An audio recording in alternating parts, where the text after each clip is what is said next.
सबसे पहले तो सभी को मेरा नमस्कार। और जिस विषय पे डॉक्टर साहब ने आपको पहले भी बताया है कि आजकल आई फ्लू जिसे हम कंजक्टिवाइटिस भी कहते हैं, ये वायरल फैला हुआ है। हुँ। तो इसकी चपेट में छोटे बच्चों से लेकर बड़े-बुज़ुर्ग सभी आ रहे हैं। तो पहली प्राथमिकता तो हमारी ये रहेगी कि हमें क्या-क्या प्रिकॉशन इसमें चाहिए। तो जैसे भी आपके फैमिली मेंबर को किसी को भी आई फ्लू लगता है, इसके लक्षण जो है आँख का रेड हो जाना, लाल हो जाना, आँख में सुबह गीड आना, जैसे आँख चिपक जाना, ये इसके लक्षण हैं। आँख में रड़क पड़नी।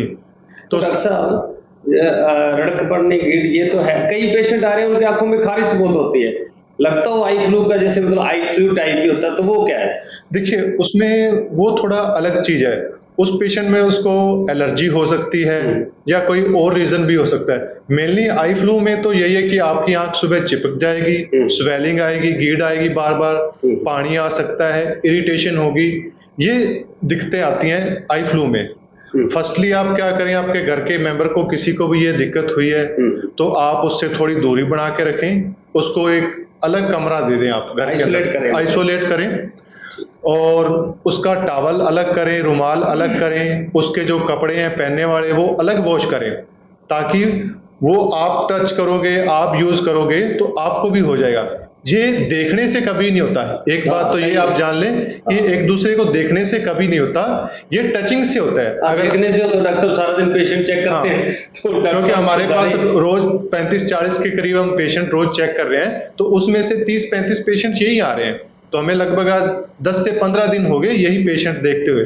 तो एक तो ये वहम निकाल दें कि ये देखने से होता है। ये देखने से नहीं होगा, ये होगा अगर आप पेशेंट की दवाई आप यूज़ करोगे या आपने पेशेंट को मेडिसिन डाली और आपने हैंड वॉश नहीं किए और वही हैंड आपने अपनी आँखों पे लगा लिए, तो उससे आपको हो सकता है। उसका रुमाल यूज़ करोगे, आपको हो सकता है। फर्स्टली तो ये करना है, उससे थोड़ी दूरी बना के रखें और उसकी चीज़ें आप यूज़ ना करें। सेकंड, घरेलू डॉक्टर साहब, तो इसके लिए कोई मेडिसिन, मान लो कोई पेशेंट है वो हॉस्पिटल नहीं आ सकता और वो काफ़ी मतलब 10 किलोमीटर 20 किलोमीटर दूर है या शाम को उसका आई फ्लू आ गया, तो सबसे पहले तो ये भी बताएं ना, आई फ्लू का मेनली लक्षण क्या है? एकदम से होता है या धीरे-धीरे होता है? देखिए, इसमें 2 तरह का लक्षण हमें अभी तक देखने को मिले हैं। एक तो आप अचानक बिल्कुल ठीक हो, आप रात को सोए, सुबह आपकी आँख में स्वेलिंग आ जाती है, अचानक गीड आ जाती है, रेडनेस हो जाती है और रड़क पड़ने लग जाती है। फर्स्ट तो ये है। सेकंड ये है कि जैसे 1-2 दिन में आपकी आँख धीरे-धीरे लाल होगी, थोड़ी-थोड़ी गीड आएगी, डिस्चार्ज आएगा आपको, तो 2-3 दिन में पूरी आँख में स्वेलिंग आ जाएगी, आँख बिल्कुल बंद हो जाएगी। तो ये 2 लक्षण हैं। तो अब इसके बारे में मतलब अपने को दवाई या घरेलू उपचार, पहले तो घरेलू उपचार बताने चाहिए। घरेलू उपचार क्या कर सकते हैं? हाँ जी, देखिए घरेलू उपचार में सबसे पहले तो ये है कि हमारी आम तौर पे थ्योरी है कि हमें कोई भी दिक्कत हो जाए आँख में, तो हम क्या करते हैं, फटाफट घर जाके पानी के छींटे मारने लग जाते हैं।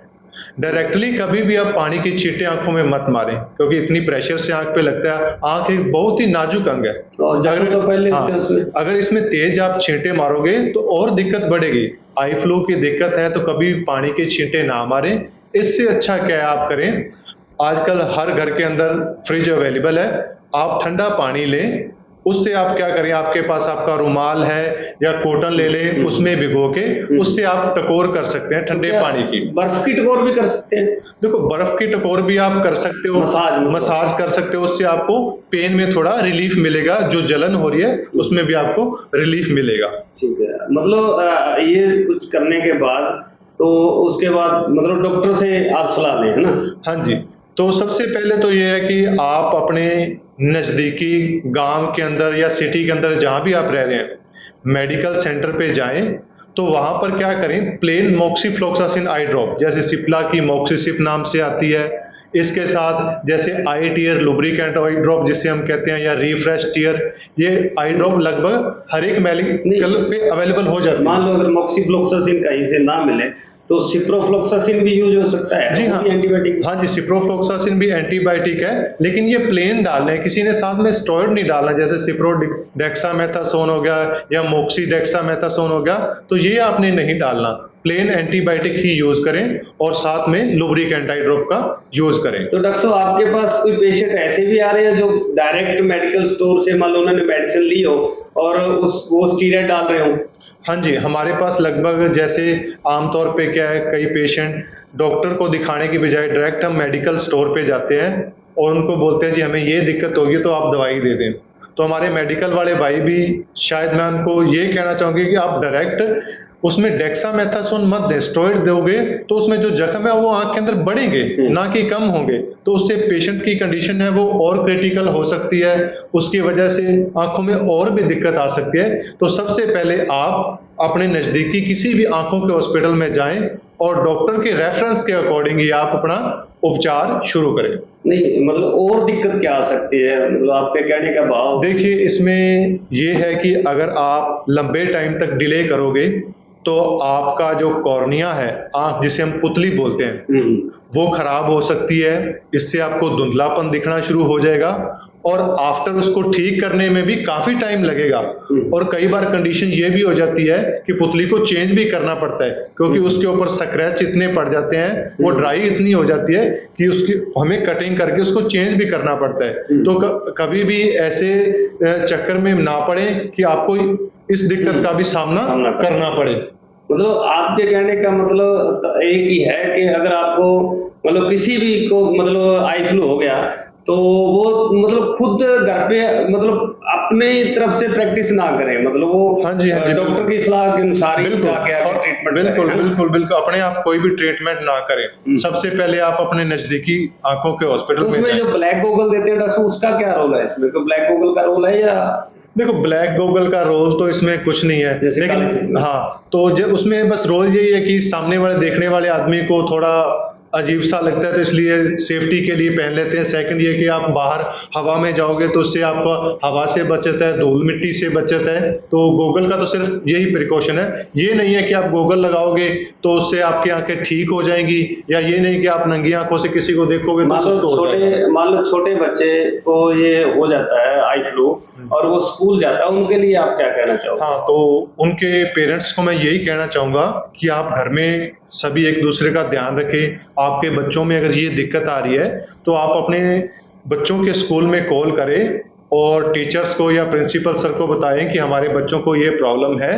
तो आप बच्चों को कम से कम 2-3 दिन के लिए घर में ही रखें, ताकि अगर बच्चा क्लास में जाएगा तो देखो बच्चों को नहीं पता कि क्या प्रिकॉशन हमने रखने हैं, तो ये टचिंग करेंगे, एक दूसरे से मिलेंगे तो और भी बच्चों को होगा और इससे ये बीमारी ज्यादा बढ़ सकती है। मैंने इसलिए किया कि 1-2 बच्चे मेरे भी संपर्क में आए हैं और उनसे स्कूल के टीचर्स हैं वो एक बात कहते हैं जी आप काला चश्मा ले लो और काला चश्मा लगा के स्कूल में आओ। तो मतलब अगर वो काला चश्मा लगा के स्कूल में जाते हैं तो क्या मतलब वो बीमारी आगे नहीं फैलती? नहीं, देखिए, काला चश्मा कोई इसका इलाज नहीं है। अगर काला चश्मा लगाने से ये बीमारी ठीक हो जाए तो फिर दवाई की भी जरूरत नहीं है। मतलब सबसे बढ़िया यही है कि सबसे बढ़िया है 1-2 दिन आप छुट्टी करवाएं, बच्चों की घर में रखें, प्रॉपर तरीके से उनकी मेडिसिन करें ताकि वो ठीक हो जाएं। ठीक होने के बाद आप स्कूल भेज सकते हैं, बीमारी आगे ना। बिल्कुल। मैं आपसे एक बात और कहना चाहता हूँ कि आप मतलब शहर वासियों और जो हमारे गांव के हैं जितने भी लोग हैं उनसे आप क्या कहना चाहते हो? क्योंकि मैं तो यही कहना चाहूँगा सभी भाई बहनों को, सभी को यही कहना चाहूँगा कि ये बीमारी इतनी खतरनाक नहीं है जितना लोगों के मन में वहम है या हुआ है या डर बैठा हुआ है। इससे घबराने की जरूरत नहीं है, ये नॉर्मल सा इन्फेक्शन है और आप 3-4 दिन 5 दिन मेडिसिन करो तो उससे ये ठीक हो जाता है। इससे घबराने की जरूरत बिल्कुल भी नहीं है। थोड़े बहुत जो सेफ्टी प्रिकॉशंस हैं वो करें। आप जब भी दवाई डाल रहे हो तो अपने हैंड जो है वो साबुन से वॉश करें, क्लीन करें, टाइम टू टाइम अपनी आंखों को साफ करें, नहाएं धोएं। गर्मी का टाइम है तो कम से कम सुबह शाम 2 टाइम अपने शरीर को पूरी तरह क्लीन करें। तो यही प्रिकॉशंस है कि एक तो आप घबराएं मत, किसी तरह से भी घबराने की कोई जरूरत नहीं है। नॉर्मल इन्फेक्शन है, 4-5 दिन के अंदर अगर आप प्रॉपर तरीके से प्रिकॉशन करो, दवाई डालो तो ये बिल्कुल ठीक हो जाएगा। तो साथी अपने साथ डॉक्टर सुनील कुमार और अपने यहाँ सूर्या आई एवं जनरल हॉस्पिटल बालासर रोड पर ये अपनी सेवाएं दे रहे हैं। और किसी भी साथी को या किसी बच्चे को अगर इस तरह की आई फ्लू की या अदर किसी तरह का उसका इलाज करवाना है या उसको कोई समस्या है तो वो आ सकता है। और एक मैं मेरे हॉस्पिटल की तरफ से, मेरी तरफ से एक अपील और करना चाहता हूँ कि अगर कोई पुअर पेशेंट, अगर कोई गरीब पेशेंट है जिसके आंखों में आई फ्लू आ चुका है और उसको दवाई की जरूरत है या उसको जांच की जरूरत है और वास्तव में वो गरीब है, उसको जरूरत है, तो कोई भी साथी चाहे वो गांव से है चाहे शहर से है, अपने मुझे कॉल करें और अपना वास्तविकता बताएं भी इसको वास्तव में जरूरत है, तो उसकी जांच भी हम बिल्कुल फ्री करेंगे और उसको दवाई भी हम बिल्कुल फ्री देंगे, उसका कोई चार्ज नहीं करेंगे। ये आई फ्लू के लिए स्पेशली हमारे सूर्य हॉस्पिटल के लिए हॉस्पिटल की तरफ से ये हम सेवाएं देंगे और इसके लिए कोई भी दिन निश्चित नहीं है, कोई कैंप निश्चित नहीं है। मैं ये समझ लो कि जब आपके कानों में आवाज पहुंच गई उसी टाइम से आई फ्लू के लिए गरीब मरीजों के लिए कैंप स्टार्ट हो गया। तो आप दिन आए रात आए कभी भी आ सकते हैं। धन्यवाद, शुक्रिया।